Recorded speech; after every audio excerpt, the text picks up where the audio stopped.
Guna menjaga kestabilan dan kualitas pemilu 2024 mendatang, Komisi Penyiaran Indonesia akan melakukan pengawasan terhadap konten-konten lembaga penyiaran.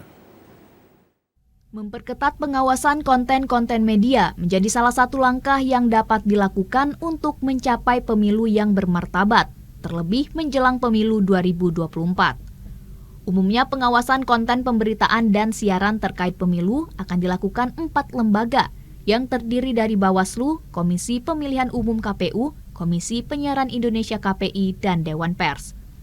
Ketua KPID Sumsel Hefriadi mengatakan, setelah pembentukan gugus tugas pengawasan pemilu 2024 dilakukan, KPID Sumsel akan mengawasi konten-konten pemberitaan dan penyiaran seputar pemilu yang ada. Hefriadi juga mengingatkan agar konten pemberitaan yang dipublikasikan media harus bersifat netral. Nanti sudah MOU antara 4 lembaga ini, gugus tugas ini, maka ke depan yang patokan yang untuk kita mengawasi, kami tetap mengawasi konten ya. Jadi kesalahan dari personal calon itu bukan di kami, tetapi kita menegur lembaga penyiarannya, bukan personalnya.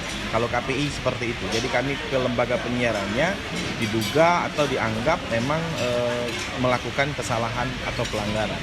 Nah, ya, sanksinya macam-macam. Ada sanksi teguran pertama, teguran tertulis, kemudian kedua sampai penghentian program, bahkan sampai merekomendasikan untuk penutupan lembaga penyiaran.